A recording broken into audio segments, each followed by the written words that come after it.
Hello students, good morning all of you. I am Deepak Singh from Chandrabhan Singh Inter College. बच्चों, आप लोगों को बहुत बहुत बधाई। आप क्लास 8 से पास होकर के क्लास 9th के लिए प्रमोटेड हो चुके हैं। अब आप एक सीनियर विद्यार्थी हो चुके हैं। अब आप जूनियर में नहीं रह गए। उम्मीद है कि आपके व्यवहार, आपके विचार, आपकी शैली सब में परिवर्तन आएगा, सब में आप सीनियर होंगे।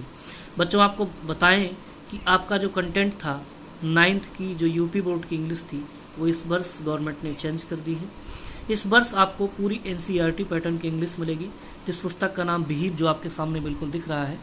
इसमें लिटरेचर और पोएट्री दोनों साथ साथ हैं। एक लिटरेचर यानी एक प्रोज के बाद एक पोएट्री मिली हुई है। तो इस प्रकार से इस पुस्तक को आपको पढ़ना है। आइए इसके पहले लेसन पर चलते हैं, जिसका नाम है द फन दे हैड। वो आनंद जिसे वो करते थे, इसे लिखा है जैक एसिमोव ने। बहुत ही बेहतरीन लेसन है ये। इसमें एक प्रकार का इमेजिनेशन है। आथर एक कल्पना करता है भविष्य के बारे में।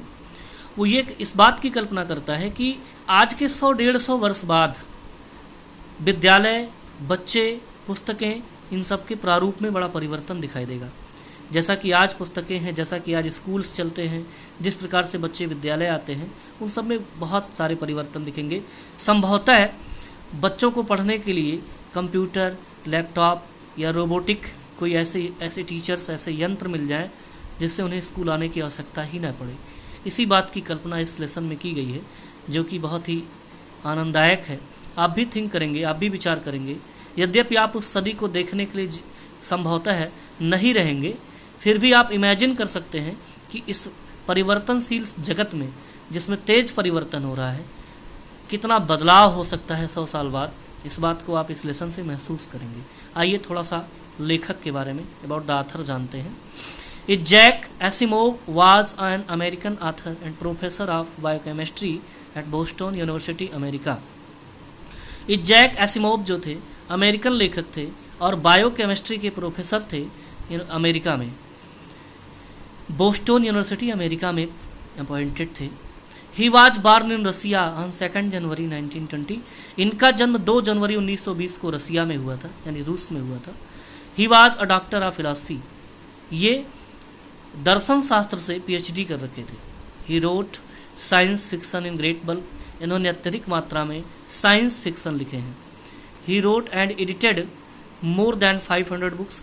इन्होंने 500 से अधिक पुस्तकों को लिखा and also about 90,000 letters and post cards. और लगभग 90,000 के करीब लेटर्स और पोस्ट कार्ड लिखा इन्होंने। बहुत मेहनत करते थे ये। जैक डाइड ऑन 6 अप्रैल 1992। ये जैक का निधन 6 अप्रैल 1992 को हो गया। आइए लेसन के बारे में जानते हैं। थोड़ा सा दिया है, देखिए अबाउट द लेसन। मैं इस पर फोकस करता चलूँ। The story that we are going to read is set the future in the future. वो स्टोरी जिसे आप पढ़ने जा रहे हैं, ये फ्यूचर का सेट है, यानी फ्यूचर की बात है। फ्यूचर के बारे में कुछ भावनाओं को सेट किया गया है, बताया गया है। When books and schools that we have no today. जब ये पुस्तकें और ये विद्यालय जिसे हम आज देखते हैं विल परहैप्स नॉट एक्सिस्ट, शायद ये अस्तित्व में नहीं रहेगा। There will be no classroom. कोई क्लासरूम नहीं होगा। आर ह्यूमन टीचर्स, और ना ही ह्यूमन टीचर होंगे। यानी जिस प्रकार से आज आपको टीचर्स जो है वो मानव पढ़ा रहे हैं, हो सकता है आने वाले दिनों में आप लैपटॉप, रोबोट, कंप्यूटर, ये सब आपके शिक्षक बने, आप इनसे शिक्षा ग्रहण करें। Children then will read with the help of computers. तब बच्चे कंप्यूटर की मदद से पढ़ेंगे। Visual classroom, moving e text and even robotic teacher. यानी विजुअल क्लासरूम, सीधे दिखता हुआ क्लासरूम होगा, यानी कंप्यूटर स्क्रीन पर।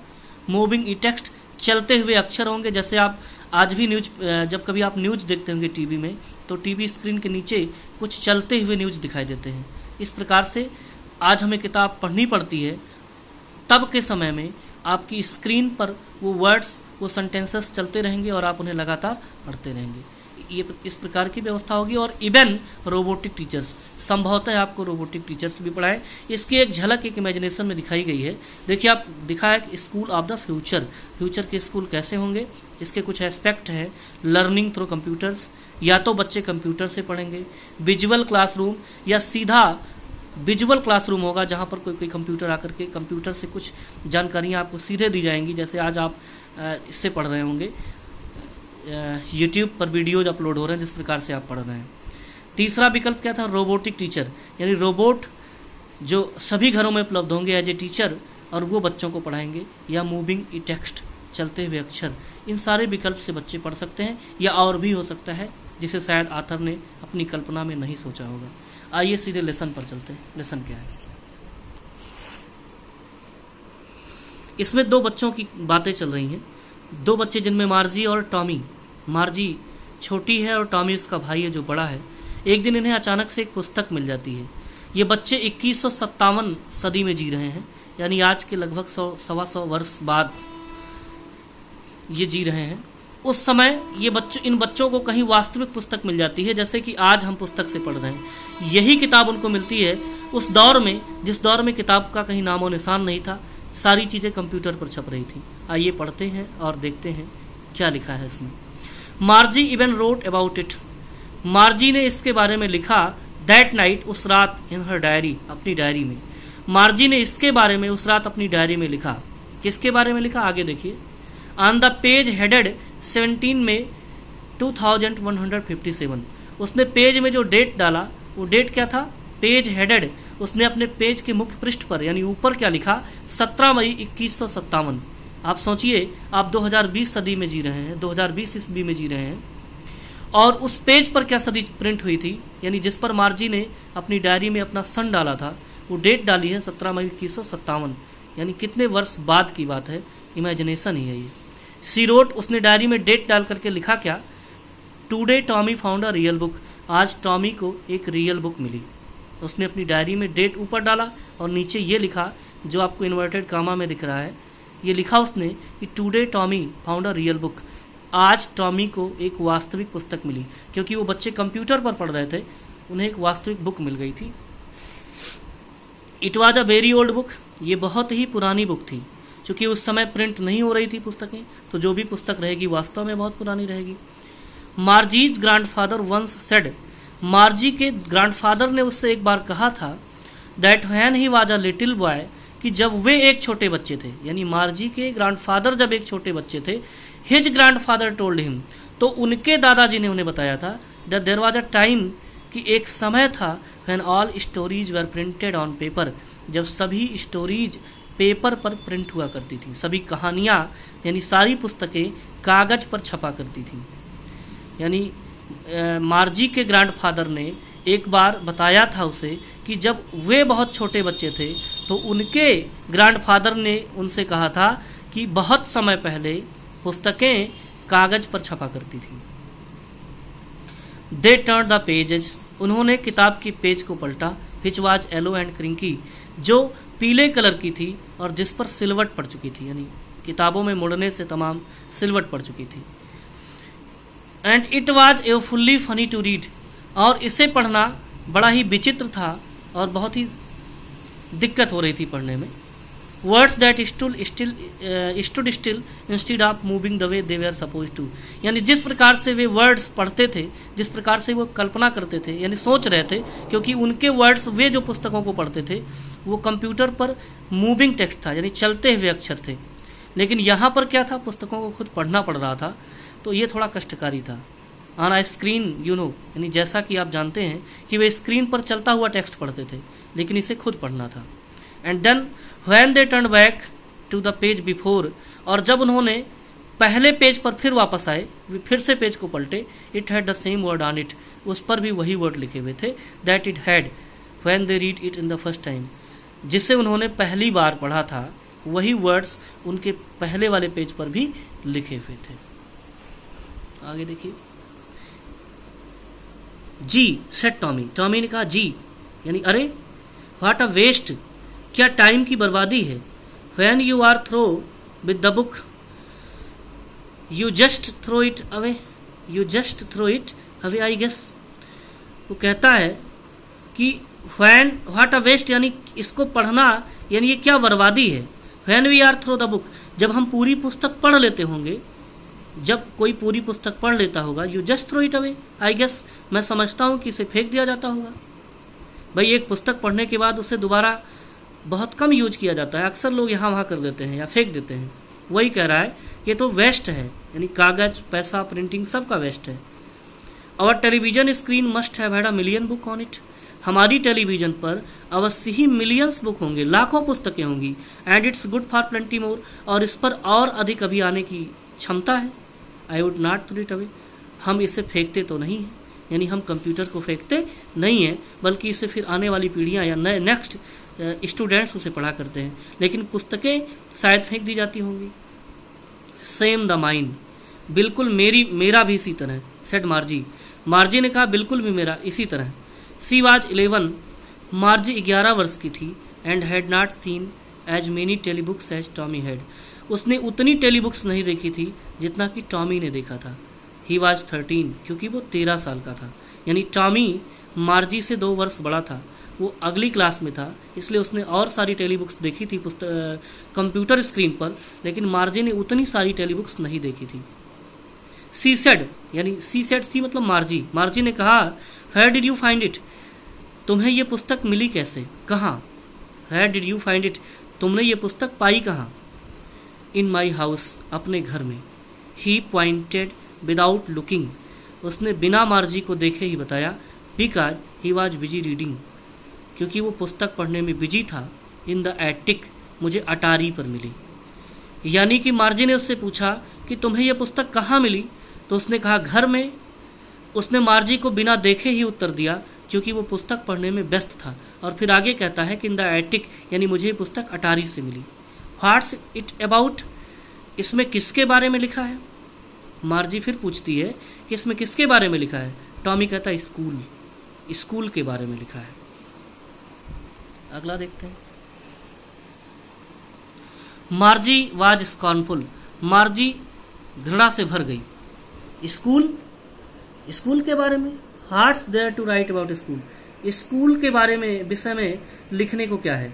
शायद उसे स्कूल से चिढ़ था, स्कूल के नाम से चिढ़ती थी। अक्सर बच्चे पढ़ने से भगते हैं, स्कूल जाने से भगते हैं। मार्जी का भी वही हाल था, वो भी स्कूल से चिढ़ रही थी। उसने कहा स्कूल के बारे में क्या लिखना है। आई हेट स्कूल, मैं स्कूल से नफरत करती हूँ। मार्जी ऑलवेज हेटेड स्कूल, मार्जी सदैव स्कूल से नफरत करती थी। But now see hated it more than ever, लेकिन अब उसे और अधिक नफरत होने लगी है, यानी उस पुस्तक को देख करके और अधिक नफरत होने लगी। स्कूल के बारे में उसमें लिखा था, the mechanical teacher had been giving her test after test. अब देखिए उसके नफरत का कारण क्या था, बताया जा रहा है। द मैकेनिकल टीचर, अब मार्जी को पढ़ाने वाला टीचर कौन था, वो कोई आदमी तो था नहीं, क्योंकि वो कंप्यूटर से पढ़ती थी। तो उसका जो मैकेनिकल टीचर था, यानी यांत्रिकी अध्यापक था, हैड बीन गिविंग हम हर टेस्ट आफ्टर टेस्ट, वो उसे बार बार टेस्ट ले रहा था, उसका बार बार परीक्षा ले रहा था। इन ज्योग्राफी, किस सब्जेक्ट में, ज्योग्राफी सब्जेक्ट में, यानी भूगोल का वो बार बार टेस्ट ले रहा था। And she had been doing worse, और हर बार मार्सी के आंसर जो थे, यानी मार्सी जो सॉल्व करती थी, वो और खराब होता जा रहा था। शायद मार्सी को लेसन समझ नहीं आ रहे थे, या वो टेस्ट देने से घबराती थी, इसलिए उसे उसकी स्थिति में सुधार नहीं हुआ। And worse until her mother had shaken her head, वो तब तक अपना काम उसका बुरा होता रहा, खराब होता रहा, जब तक कि उसकी माँ ने सर हिलाया और कहा, सारुफुल्ली दुख पूर्वक कहा, and sent for the county inspector, और उसकी माँ ने काउंटी इंस्पेक्टर ने क्षेत्रीय निरीक्षक को बुला लिया। अब उसकी माँ को लगा कि जो मैकेनिकल टीचर है, उस मैकेनिकल टीचर में शायद कोई प्रॉब्लम आ सकती है, जिससे वो मार्जी को कंटेंट सही से समझा नहीं पा रहा है, इसीलिए मार्जी के आंसर बार बार गलत हो रहे हैं। इसलिए उन्होंने सोचा, मार्जी की माँ ने सोचा कि हम इस यांत्रिकी टीचर को, इस मैकेनिकल टीचर को सुधार करवाएं, इसमें कुछ संशोधन करवाएं, जिससे मार्जी को पढ़ने में आसानी हो। इसलिए उन्होंने क्षेत्रीय निरीक्षक मतलब जो उस कंप्यूटर को बना सकता था, उससे बुलवाया। एक बार फिर से पैराग्राफ आप रिपीट करके देख लीजिएगा, आपको फिर से आंसर समझ आ जाएगा। अगला देखिए, he was a little man with a red face, वो लाल चेहरे वाला, राउंड फेस वाला, गोल और लाल चेहरे वाला एक छोटा व्यक्ति था, कम हाइट का था। And whole box of tool, उसके पास उसके पूरे बॉक्स में जो टूल रखता था, जिसमें औजार रखता था, विद डायल्स, यानी टूल्स थे, डायल्स थे एंड वायर्स और तार थे। यानी जो काउंटी टीचर था, वो काउंटी इंस्पेक्टर था, वो राउंड लिटिल मैन यानी गोल चेहरे वाला छोटा व्यक्ति था, रेड कलर का फेस था, जिसके पास एक बड़ा टूल बॉक्स था। उस बॉक्स में टूल्स, डायल्स और वायर्स थे। वो आया, ही स्माइल्ड, वो मुस्कुराया एट मार्जी पर and gave her an apple, उसे एक सेब दिया। Then took the teacher apart, और फिर उसने उसके टीचर को, किसके टीचर को? मार्जी के टीचर को, जो उसे पढ़ाता था, उसको अपार्ट किया, उसे अंदर ले गया। Margie had hoped he would not know how to put it again together again. Margie had hoped, Margie को ऐसी आशा थी, he would not know how to put it together again, कि उसे नहीं पता है कि वो इसे फिर से कैसे जोड़ेगा। यानी उस यांत्रिकी टीचर ने, यांत्रिकी इंस्पेक्टर ने क्या किया, उसके कंप्यूटर के पार्ट को खोल दिया सुधार करने के लिए। और मार्जी ये जान रही थी कि ये खोल तो सकता है लेकिन इसे सेट नहीं कर सकता है। But he knew how all right, लेकिन वो जानता था कि कैसे सही किया जाता है। And after an hour or so, और लगभग 1 घंटे में, देयर इट वॉज अगेन, फिर से, लार्ज एंड ब्लैक एंड अगली, बड़ा, काला और कुरूप, विथ अ बिग स्क्रीन, एक बड़ा screen, on which all the lessons were shown, जिस पर सभी लेसन दिखाए गए थे। And the question were asked, और सभी क्वेश्चन जो पूछे गए थे वो सब दिखाया गया था, वो सब बनकर तैयार हो गया। यानी लगभग 1 घंटे में पुनः वो कंप्यूटर स्क्रीन जो बड़ा सा था, ब्लैक था, अगली था, यानी बहुत अच्छा नहीं लग रहा था मार्जी को, वो फिर से सभी लेसन्स और सभी पूछे गए क्वेश्चन के साथ स्क्रीन उसका सही हो गया। यानी यांत्रिकी इंस्पेक्टर ने उसे सही कर दिया। That was not so bad, जो बहुत बुरा तो नहीं था। द पार्ट मार्जी हेटेड, जिस पार्ट से मार्जी को नफरत था, मोस्ट वाज द स्लॉट, वो खांचे थे, where she had to put homework, जिस खांचों में यानी जिस ब्रैकेट में उसे होमवर्क डालना पड़ता था, एंड टेक्स्ट पेपर, जिसमें उसे टेक्स्ट पेपर डालना पड़ता था। यानी मार्जी पूरे कंप्यूटर से नफरत नहीं करती थी, उसे उस पार्ट से नफरत था जिस पार्ट में से अपने होमवर्क डालने पड़ते थे। She always had to write them out in punch code, उसे सदैव एक पंच कोड में लिखना पड़ता था। दे मेड हर लर्न, जिसे उसने पढ़ने के लिए बनाया था। When she was 6 years old, जब वो 6 वर्ष की ही थी तभी से ऐसा करना पड़ता था। एंड द मैकेनिकल टीचर, और जो यांत्रिकी कंप्यूटर था, calculated the mark in no time, वो बहुत कम समय में इसके द्वारा सॉल्व किए गए, इसके द्वारा दिए गए जो क्वेश्चन थे उसका हल कर देता था। यानी वो बहुत जल्दी कैलकुलेटेड कर देता था। मार्जी इस बात से परेशान रहती थी कि वो मेहनत करके सॉल्व करती थी और उसे बहुत जल्दी चेक करता था या सॉल्व कर देता था। तो बच्चों, आज इतना ही आपको देंगे, अत्यधिक समय आप एक साथ न खर्च करें। मैं समझता हूं कि आप धीरे धीरे अपनी पढ़ाई की तरफ वापस होंगे। आपने काफी दिन आनंद किया। इस कोरोना वायरस से आप बच के रहिए। उम्मीद, जिस तरीके से ये एपिडेमिक, एक महामारी जो फैल रही है, इसमें अगर हम सब जागरूक होंगे तो हम खुद भी सुरक्षित रह सकते हैं, अपने समाज को भी सुरक्षित रख सकते हैं। इसलिए जितने भी प्रिकॉशंस आपको बताए गए हैं, उम्मीद है कि आप उसे कर रहे होंगे और खुद भी जागरूक होंगे और अपने पास पड़ोस को भी जागरूक करेंगे। इसी के साथ धन्यवाद। इस वीडियो को आप पढ़िए। ये वीडियो अगर आपको अच्छा लगे तो आप जरूर इस पर कमेंट कीजिए, शेयर कीजिए और कमेंट के माध्यम से बताइए कि आपको वीडियो कैसा लगा। और नेक्स्ट वीडियो अगले दिन आपके लिए फिर मैं प्रेजेंट करूंगा। तब तक के लिए धन्यवाद।